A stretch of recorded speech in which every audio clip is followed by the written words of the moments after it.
Will you allow your partner to touch your phone? Kapag masyado kayong in each other's business, the relationship won't thrive kasi wala kayong individuality. Kasi ikaw problema mo, insecure ka, tapos ang sisisihin mo, partner mo. Pinakialaman ng partner nila ang kanilang cellphone at nag-away ba sila? O Actually, yes. Dapat nandito ka sa side namin, Brad. No, I'm Kapag not saying- na-jet ka sa side mo, ibig sabihin yan, napakagulo nun sa'yo eh. Parang, Tsaka pag ginawa niya yun, parang kinuha niya, habang nagtugo, parang Wait lang. So may katabi ka matulog? Hi, I'm Brand. Hi, I'm Derek. Hi, I'm Lane. Hello po, ako po si Aaron Maniego, ang inyong pambansang board ng Permi. Hi guys, my name is Mateo. Hey y'all, I'm Erin Diaz. Hello mga kabagot! Ito po yung lingkod, Papa Osin Oji Diaz. Bumabati sa inyo ng magandang araw. Kumusta naman kayo? Bagot na ba kayo sa buhay? Ay nako, hindi kayo nag-iisa. Kami rin. Kaya ngayong araw, pag-uusapan naman natin ang pinaka nakakabagot na usapin tungkol sa relasyon. Ayan. Nakikita nyo to? Kung nakikita nyo to, naku, praise God, nakakakita na kayo. Dahil dito bubunutin natin ang topic, yes, na kanilang i-discuss. At syempre dito natin malalaman kung gaano kayaman ang kanilang utak, kung gaano kalalim ang kanilang experience sa buhay para sagutin ang tanong na pipiliin natin dito. Okay? Kasama natin ngayong araw, syempre pa, ang aking mga alaga. So bumunot na kayo rito at tingnan natin kung paano nilang sasagutin ang nakakawindang na topic. And I'm sure makaka-relate din kayo rito. Bunot kayo, isa lang. Let's go, bro. Ipikit mo ang iyong mga Ayusin mo Ano yun. yung pipikit ko po? tenga mo. Ipikit. Kaya pa? Ayan. Okay. Anong tanong? Will you allow your partner to touch your phone? Will you? Sino sa inyo ang payag? Taas ang paa. Ay, taas ang kamay. Payag. Papayag? Payag. Yes. Payag. Papayag ka? Ay, tatlo papayag. Payag. Kayo tayo. Sige lang. Kayo hindi. Kami ni Erin tsaka ni Mateo. Okay. So, kayong tatlo, mag-switch lang kayo ng upuan. Oo. Malalaman natin ngayon, iiwan ko kayo ang magsisimula ng pagtatalo. Tingnan natin kung saan aabot itong kanilang diskusyon tungkol sa papayagan ba nila. Oh my God, ang hirap. Yung phone mo, papayagan mo na i-check ng jowa mo, ay nako. Kayo nang bahala dyan ha. Dito lang ako sa likod ng camera. Ito na kasi! Para sa akin, Kerry, sige, pero it's not necessary. Parang yes. kung Bakit? gusto mo, payag ako, but it's not necessary. Why do you have to check? pero ito yung akin ha. Bakit mo papabayaan yung cellphone mo sa jowa mo? Eh, mawawala yung individuality mo. Then you're basically the same person na lang. 'Di ba? Parang, sino ka? You're totally dependent on your partner. Kung ganun. Hindi, actually, hindi naman yung parang individuality. Kaya nga sinasabi rin ni Ate Lay na which is I totally get it and naiintindihan ko yun na pwede, pero hindi nga kailangan eh. Hindi kasi kung may jowa ka na eh. Hindi naman nakasama yun. I mean, ako hinahayaan ko naman eh. Pero hindi necessary Nasabi ka eh. na. Hindi necessary sa relationship. Hindi kailangan eh. Parang para mag-cause ng away na naman. Yun nga eh, parang paano pag luma na?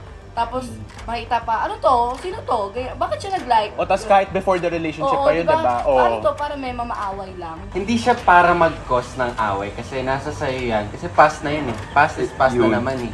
Hindi na siya dapat mag-cause ng away. Nasa partner mo na yun kung paano i-handle yun. It's not about trust, it's about the privacy of that person.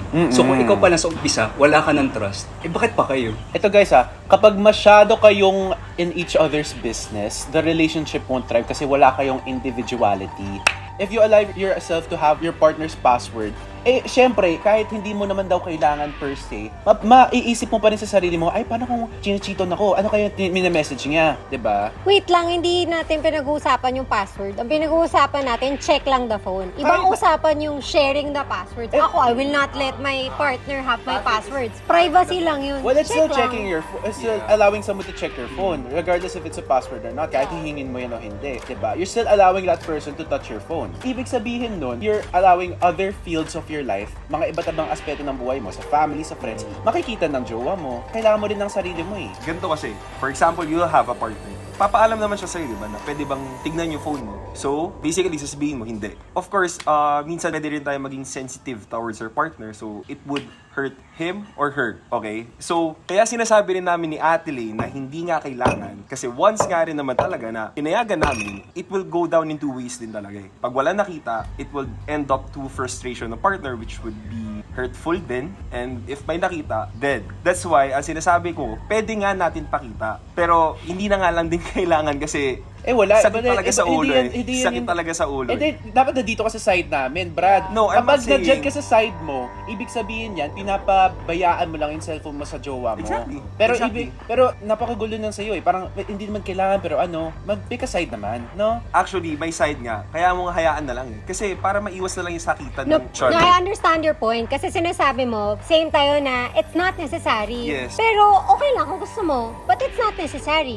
Diba? Yeah, exactly. Kumbaga, we're both in a relationship. Ako, 10 years married, we never checked each other's phone. But if he wants to go through my phone, carry, I don't care. Same. Kasi ang point nyo, mag-aaway lang pag chinek. But if you decline, hindi ba aawayin ka rin? Bakit mo ayaw ipacheck? May tinatago ka, O no? hindi lang naman diba yun ang point ganun din? namin. No, di ba sabi mo? Privacy, sabi ni Mateo. Tsaka sabi mo, paano pag nagtanong? Feeling ko hindi naman magtatanong pag nagbigay ka ng tamang assurance, tsaka pinapakita mo kung paano ka gumalaw towards sa ibang tao. Hindi mag-overthink yun kung nagbibigay ka ng assurance. Eh. Tsaka, what is the main reason why you allow someone to check your phone? Kasi, pinagdududahan ka. Or may iniisip na baka may ibang ginagawa to. Hindi naman tatanungin, check yung phone mo kung wala namang rason, di ba? Parang sa akin, that's thinking ahead. Somebody may just want to check your phone because you follow different people who they don't follow. For example, uy, pacheck naman ang phone mo kasi naka-private, di ko pina-follow yan eh. So that's one reason. It's not necessary like ako, I will never borrow my husband's phone to go through his personal social media accounts, for example. Hindi eh. Parang that respect already of his space, which I understand. Pero okay lang because I'm in a relationship. When I enter this relationship, alam ako tinatago. Alam ko naman siya, wala rin siyang tinatago. But- So why do I have to hide anything? But that's on you kasi you're relatively secure. Maraming mga tao dito, especially with younger people,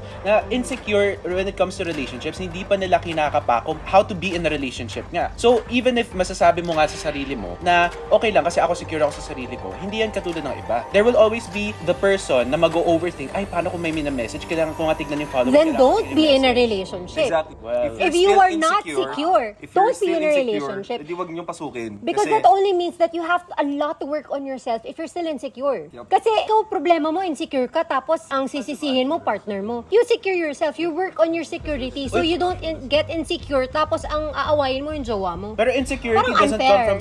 doesn't come from nowhere lang ha. Baka may mga ibang tao na insecure kasi may nakikita siya eh. That's what I've been saying. Yung rason kung bakit ipapacheck mo yung cellphone is because your partner is having doubts about you. It means that that relationship is already not Basically, worthy. Kasi meron na kayong basically, if mistrust ganun yung eh. nabibuild sa relationship nyo, sobrang nagkulang kayo sa part na getting to know each other. Mm. Sobrang minadali nyo, and inakala nyo na ang relationship is just like happy-happy, Chika-chika. basic lang, di ba? Na if we would really know kung anong relationship, kung intindihin natin sa mga utak natin, hindi siya yung simpleng inaalam mo. O, ayan, sandali lang ha, nakakaloka. Mukhang mainit na tong pag-uusap natin lahat. Oo. Siyempre, gusto ko itanong sa kanila kung nagkaroon na ba sila ng karanasan or a moment na pinakialaman ng partner nila ang kanilang cellphone at nag-away ba sila o kusa niyang ibinigay ang phone para i-check niya.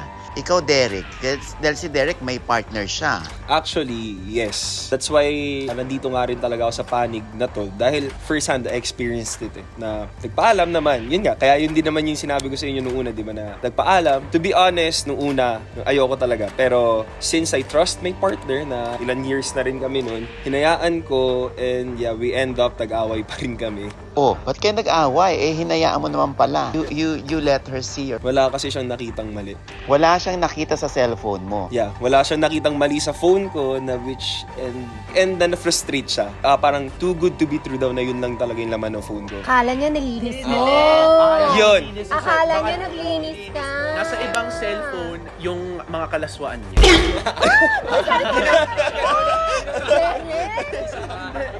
Pero yun yung tama si Ate Ling, like na sinasabi ni Ate Ling na ang galing ko daw mag-delete and stuff. So, So, anong nasabi mo na lang that time na parang na-frustrate pa rin siya na wala siyang nakita sa phone mo. Doon talaga parang tumawid sa utak ko na, sige, edi galawin mo na lang. Pero pina-feel ko rin naman sa kanya na na-hurt din ako, kaya doon ko sinasabi na hindi kailangan. Kasi nga, parang, ito na nga, wag mo pagdudahan in anything na parang lahat na lang mali ako eh. Parang away na wala ka ng takas eh. So ano na-realize mo din na kahit saan ka lumugar, mali ka pa rin?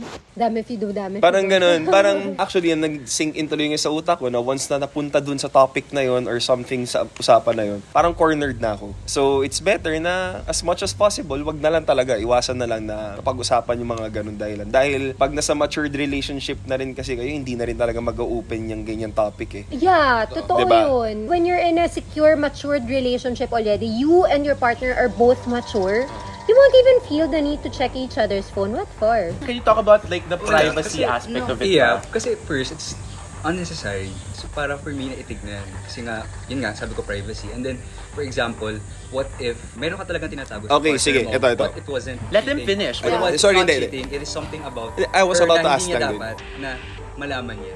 Tsaka hindi pa kami You know? yung parang old enough para sa ganung Yeah. relationship. So, hindi talaga kami kasi. Guys, ito, question lang. I've shared my personal experience kung bakit nandito ako sa side na to. Yan, kayo, tanungin ko isa sa inyo, like, meron na rin ba kayo na experience na bakit nandyan kayo sa side na yan? Yun lang. Sige, ako meron. Let's keep it open lang.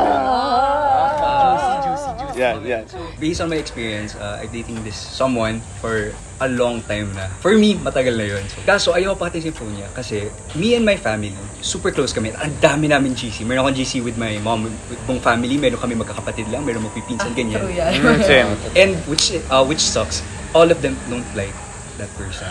Oh. And ayoko pakita sa kanya pala rather kasi feeling ko kaya pang gawa ng paraan. Parang hindi Yeah. papakita ko to na deserve niya to. Wala. So, Pero nabasa niya. hindi niya nabasa. Pero wait lang. That's why ha? dun pumasok sa utak mo na kaya ayaw mong Yeah. mapakita dahil there are some things na hindi talaga dapat makita nung yun ba yung meaning mo? Yeah. Okay. Ako, when I say I'm okay, it's not necessary, but I'm okay to have my partner check my phone. I don't mean like check my phone, like go through my messages. But- because these are personal messages Yeah. already. Pero- Check my phone, like go through whatever. Yeah. Mag-check yung partner mo yung phone mo, matik yun pupunta siya sa message. Parang hindi. Mas mataas pa yung probability kumpara sa hindi mo i-check yung phone. The moment that you have it there, mas makikita mo pa yung mga iba't ibang bagay. Dagdag pa sa mga, if ever man, may naisip kang, oh, baka may ginagawa niya to. There will always be that instance. There will always be that thought in your head. Kaya ang panig namin dito is because of, number one, individuality. Yun yung gusto ko talaga i-promote. Kasi the moment na you have each other's phones, it's like you're basically the same person. We are in this day and age na sa social media tayo, where our phones are part of our character. Yeah. So the moment that you give that to another person, ibig sabihin nun, you're both the same person. Pinakamalala nga, siya pa nagre-reply para sa'yo. No, that's wrong. No, pero That's there will wrong. always be, sa panig ninyo ha, there will always be that like extreme aspect na titignan yung messages mo that you can't have that unnecessary stress in your life. At least dito sa amin, having your own individuality, mas malaki pa yung trust mo sa partner mo, di ba? Yeah. Hindi mo kailangan i-check yung cellphone kasi alam mo sa sarili mo na wala siyang ginagawang masama, wala siyang tinatago. Yes, that's why we're saying it's unnecessary. But it's